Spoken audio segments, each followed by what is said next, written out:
Pemirsa, kini Anda tengah mengikuti Warta Berita PTS tanggal 27 Juli. Taiwan diguncang serangkaian gempa selama 2 hari terakhir. Pada pukul 10 pagi tadi, gempa bermagnitudo 4,8 SR mengguncang distrik Nancy di kota Tainan. Sementara intensitas guncangan gempa juga mencapai level 4. Selain itu, gempa 5,6 SR juga mengguncang distrik Swansea di kota New Taipei kemarin malam. Alarm berbunyi nyaring dari dalam rumah warga. Pada tanggal 26 pukul 8:36 malam, terjadi gempa bumi bermagnitudo 5,6 skala Richter dengan kedalaman 95,7 km. Intensitas maksimum level 3 terasa di Taipei, New Taipei, dan Yilan. Pusat gempa berlokasi di distrik Swansea, kota New Taipei.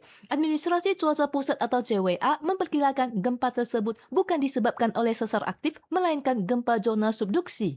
那其实这边跟活动本身一点关系都没有。花莲的那个外海就是有一条那个琉球海沟了就是那个菲律宾海板块隐没到欧亚大陆板块底下的那个地方，然后就越往北就是越深。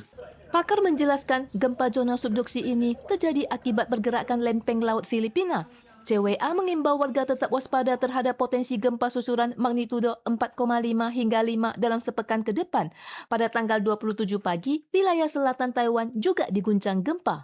在这个地方呢，因为它两个板块相互碰撞的力传递到这个地方来的时候，造成地质条件比较脆弱的地方，然后引发了地震。 Kamera pengawas merekam guncangan hebat disertai suara gemuruh di dalam rumah warga. Meski berlangsung singkat, getaran yang dirasakan sangat kuat. Berdasarkan data CWA, gempa di kedalaman 9,6 km terjadi pada pagi ini pukul 10:14 dengan epicentrum di distrik Nancy, kota Tainan. Skala intensitas maksimum level 4 terasa di Tainan dan Kaohsiung. CWA mengingatkan frekuensi gempa tahun ini tergolong sedikit dan tidak terprediksi sebelumnya. Masyarakat diimbau untuk selalu bersiaga mengantisipasi bencana gempa bumi. Taifun Nol telah menerjang Tiongkok. Kendati demikian, dampak sistem awan di wilayah selatan masih menyebabkan kondisi cuaca tidak stabil selama 2 hari terakhir. Selain itu, administrasi cuaca pusat telah mengeluarkan peringatan terkait potensi terbentuknya Taifun ke-13 yang dinamai Dolphin. Taifun Nol telah tiba di Guangdong, Tiongkok tanggal 26. Namun, kondisi cuaca Taiwan masih belum stabil. CWA memperkirakan Taiwan akan diselimuti pola cuaca musim panas mulai tanggal 29 hingga awal Agustus. Walau hujan masih turun di wilayah selatan, data pertanggal 26 Juli pukul 10 pagi menunjukkan volume waduk Zhengwen justru menurun dibandingkan periode sebelum hujan turun. CWA menyatakan depresi tropis di perairan timur Filipina berpotensi berkembang menjadi Taifun ke-13 yang dinamai Dolphin. Namun dampaknya terhadap Taiwan relatif minim. Seiring merebaknya pandemi COVID-19, Pusat Pengendalian Penyakit akan memperpanjang periode program vaksinasi yang didanai pemerintah hingga tanggal 28 September. Guna menekan resiko penularan virus, CDC mengimbau penyandang penyakit kronis dan lansia untuk mengenakan masker serta menegaskan bahwa pasokan vaksin dan alat tes cepat saat ini masih mencukupi. Seiring mengganasnya pandemi COVID-19, sejak pagi klinik telah dipadati pasien yang mengalami gejala saluran pernapasan bagian atas seperti demam dan pilek. 就是鼻塞，然后流鼻水啊，咳嗽。 Pekan lalu, kunjungan pasien rawat jalan dan UGD mencapai lebih dari 4.700 orang, naik 66% dibanding minggu sebelumnya, mencatatkan tren kenaikan selama 6 pekan berturut-turut. Selain itu, pekan lalu juga tercatat 25 kasus gejala parah dan 5 kasus kematian. Puncak pandemi diprediksi terjadi pada pertengahan Agustus dengan jumlah pasien yang berobat diperkirakan menembus 50.000 orang per minggu. Menanggapi situasi ini, CDC memperpanjang program vaksinasi gratis hingga 29 September bagi masyarakat berusia 6 bulan ke atas. 因为 Omicron 或者新冠的一个病毒株，它本身比较容易变异。那变异的情况之下，它比较容易会有一些免疫逃脱的一个能力，那就比较容易会造成突破性的一个感染。 Menanggapi isu kesulitan membeli alat tes cepat di apotek, CDC menegaskan stok sangat mencukupi baik untuk vaksin, obat antivirus maupun alat tes cepat. Saat ini tersedia 630.000 unit untuk memenuhi kebutuhan sebesar 500.000 unit hingga akhir Agustus. Badan Pengawas Obat dan Makanan juga mempertimbangkan perlu tidaknya meminta pelaku usaha untuk meningkatkan produksi.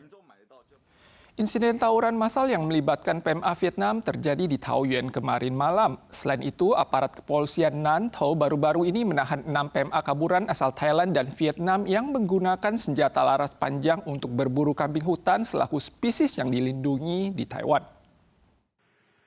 Polisi menyita 2 pucuk senjata laras panjang, peluru, dan sisa potongan daging kambing di lokasi kejadian.